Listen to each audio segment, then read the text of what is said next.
Hello बच्चों, कैसे हो? हिमांशु, हंस रहे हो हैं? टेस्ट ठीक होगा तुम्हारा आज? अच्छा।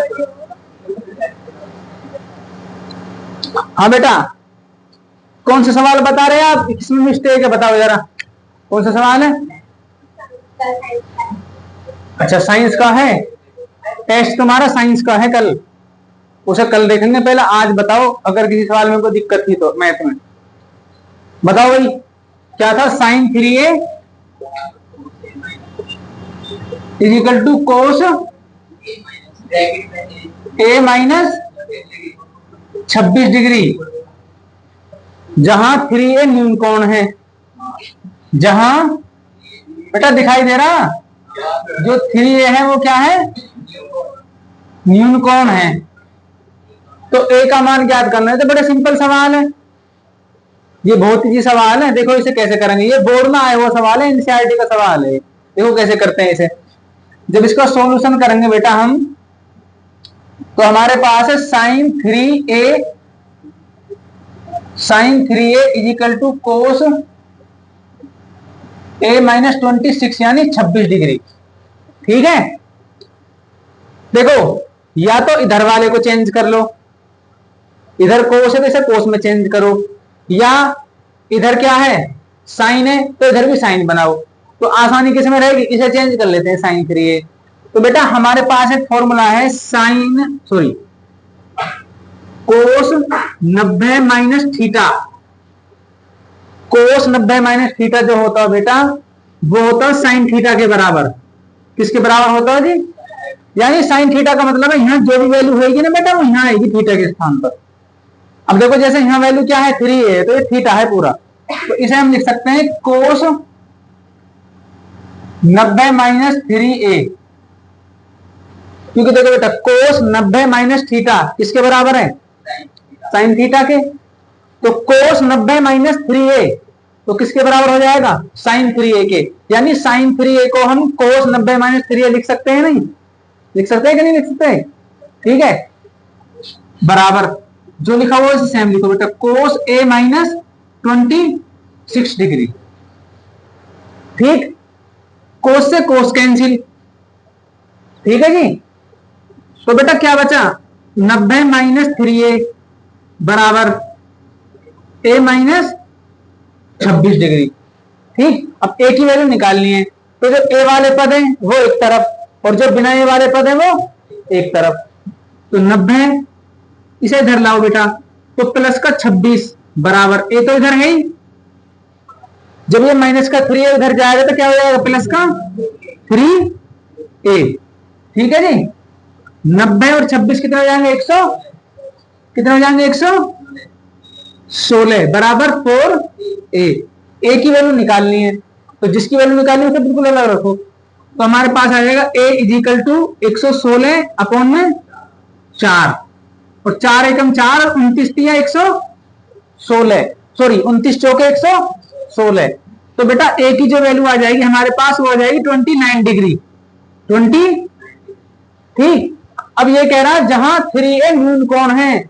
न्यून कोण कौन से होते हैं बेटा? 0 और 90 के बीच के जितने भी एंगल होते हैं वो सभी क्या कहलाते हैं? हमारे न्यून कोण। एक्यूट एंगल बोलते हैं अंग्रेजी में। क्या बोलते हैं? एक्यूट एंगल यानी न्यून कोण। तो वेरीफाई करके देखते हैं। 3 a की वैल्यू कितनी है? 29। तो 29 दिया कितने होते हैं बेटा? 87। 29 दिया 87। इसका मतलब 87 जो है 0 90 के बीच में है, तो ये न्यून कोण हुआ ना। ठीक है, तो इसका मतलब a की वैल्यू कितनी आएगी बेटा? 29, और वेरीफाई भी होगा 87 डिग्री। ठीक, ये सवाल है अगला। तुम सिंगर बनोगे हैं? ये मनोरंजन के लिए तुम्हारे गेम में। अच्छा अच्छा, हाँ, थोड़ा ये पढ़ते पढ़ते बोर हो जाते हैं ना, तो थोड़ा माइंड फ्रेश करते हैं अपना।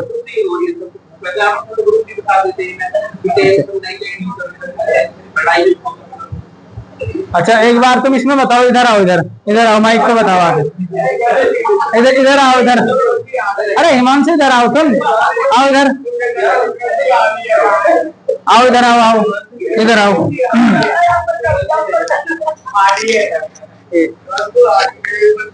इधर इधर आओ। भाई ये हमारा एक स्टूडेंट है हिमांशु सिंह, ये कुछ बताएगा। देखो आज बताओ सर जी। कुछ न बता रहा हूँ मैं। यहाँ देखो सर, जैसे जी पढ़ रही है तो क्या बोले, मैं इनको गुरुजी बच्चे इनको एक तो इन्हें जैसे बोर हो जाओ ना पढ़ने में ही, तो इन्हें एक डायलॉग से सुना दूं, खुश हो जाते ही। अच्छा धन्यवाद। चलो बैठो, वेरी गुड।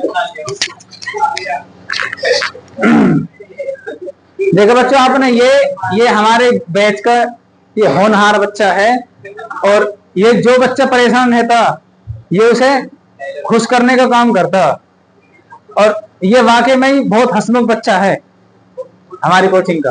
देखो इधर देखो बेटा, अगला सवाल देखते हैं। अगला सवाल क्या है? दो क्रमागत प्राकृतिक संख्याओं के वर्गों का योग 421 है। 421 है, तो बेटा वो संख्या बतानी है हमें क्या है, ठीक है। तो देखो, दो क्रमागत प्राकृतिक संख्याएं, अब से पहले हमने क्या पढ़ा? दो क्रमागत सम या विषम। तो बेटा उन्हें प्राप्त करने के लिए मान लो पहली सम संख्या x है, तो दूसरी कैसे पता चलेगी? x प्लस 2, ठीक। अगर मान लो पहली विषम संख्या भी x है, तो दूसरी भी कैसे पता चलेगी? x plus 2। लेकिन बेटा जो प्राकृतिक संख्या है, इस मतलब इस केस में ऐसा नहीं है। इस केस में क्या है? प्राकृतिक संख्याएं जो होती है वो हमारे कंटिन्यू चलती हैं। कंटिन्यू कैसे चलती हैं?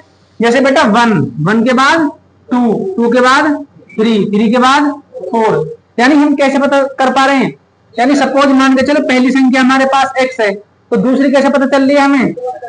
एक ऐड करके, है ना। तो पहली x है तो बेटा दूसरी क्या हो जाएगी? x plus. बात क्लियर? तो इसी तरीके से देखो इस सवाल को बनाएंगे हम। तो बेटा हमारे पास है दो क्रमागत प्राकृतिक संख्याओं के वर्गों का योग 421 है। तो जब इसका सॉल्यूशन करेंगे बेटा हम, तो सबसे पहले हम लिखेंगे माना पहली क्रमागत प्राकृतिक संख्या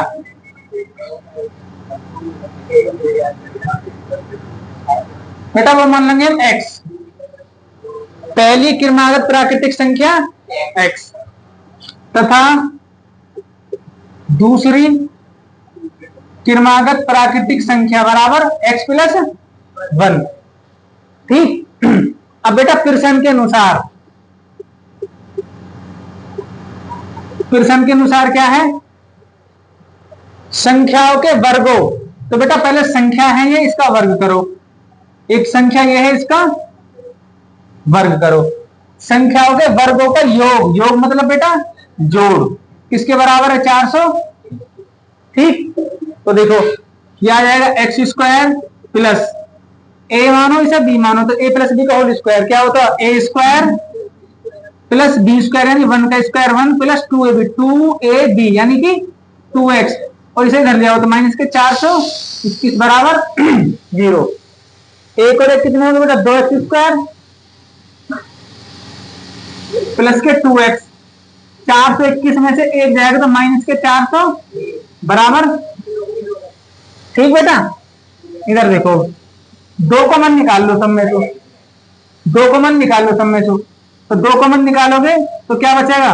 x square plus x minus 2 दूनी 4, 2 एकम 2, 0 का 0 बराबर 0।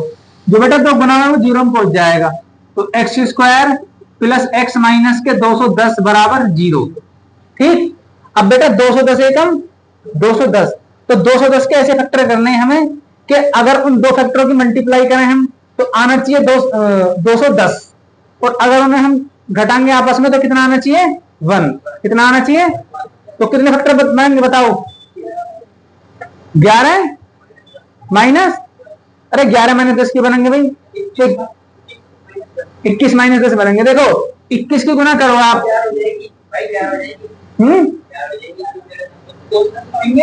बेटा ये हमारे पास 210 है, ठीक। तो तुम भी गलत बता रहे हो भाई। देखो आप फैक्टर कर लो ना, सीधे सीधी बात है, आप क्यों कंफ्यूज हो रहे हो? 2 एकम 2, 2 पंजे 10। अब 2 से नहीं कटेंगे, 3 से काटो, 3 तिया 9 और 3 पंजे 3 तिया 9, 3 पंजे 15, ठीक। अब किससे काटोगे? 5 से काटो, 5 सत्ते 35, फिर 7 बन जा 7। अब इन ये जो हमारे पास आए फैक्टर, इनके हमें दो और फैक्टर ऐसे मल्टीपल करने हैं कि मल्टीप्लाई करेंगे 210 और न घटाएंगे तो 1। तो देखो 3 पंजे 15, 7 दूनी 14, यानी 15 की गुणा आप 14 में करोगे तो आएगा 210। और बेटा 15 में से आप घटाओगे 14 को तो कितना आएगा? तो ये फैक्टर बनेंगे। ठीक है, तो मल्टीप्लाई कर लो जैसा 15 जो 60 की 0, 15 कम 15 अच्छे 21। ठीक, तो एक्स दिखाई दे रहा भाई, x square plus 15 minus 14 into x minus के 210 बराबर 0। ठीक, अब देखो इधर एक्स स्क्वायर, इधर से प्लस की मल्टीप्लाई, इधर से एक्स की, प्लस के 15x माइनस के 14x और बेटा माइनस के 210 बराबर 0। एक्स कॉमन निकाल लो, यहां भी एक्स है यहां भी एक्स है, तो क्या बचेगा? एक्स प्लस 15, यहां माइनस माइनस कॉमन ले। अब क्या कॉमन आएगा? देखो यहाँ क्या बचना, केवल एक्स, तो यहाँ से एक्स बचेगा, तो पूरा पूरा कॉमन आएगा 14, तो 14 कॉमन ले लो बेटा, तो क्या बचेगा? एक्स माइनस, ये कितनी बार कटेगा? इससे कितनी बार कटेगा बताओ? ये बाहर माइनस कॉमन ले तो ये हो जाएगा प्लस, कितनी बार कटेगा? 15 बार बराबर 0। तो बेटा x प्लस 15 यानी कि सवाल हमारा ठीक। तो एक बार लिखो x प्लस 15 बेटा, और एक बार x माइनस 14 बराबर 0। ठीक है, अब देखो ये भी 0 के बराबर है, ये भी 0 के बराबर है, तो हम लेंगे x माइनस 14 इजिकल टू 0, तो x बराबर प्लस का 14। ठीक, अब देखो x प्लस 15 बराबर 0 लेंगे बेटा हम, तो माइनस का 15 आएगा जो कि अमान्य है। ठीक, तो x की वैल्यू कितनी आ गई? 14, यानी पहला नंबर जो आया वो क्या है हमारा? 14, और दूसरा नंबर क्या आ जाएगा बेटा? यानी x प्लस 14, तो x की वैल्यू कितनी है? x प्लस x की वैल्यू कितनी रखो पहले? 14 प्लस 1 यानी कि 15। अब इनका स्क्वायर करो, इसका स्क्वायर कितना है? 196, इसका स्क्वायर 225, 6 5 11, 9 और 2 11 और 1 12, 2 और 1 3 और 1 4, तो वर्ग हो गया, तो क्या आएगा? 421। ठीक है, उतारो।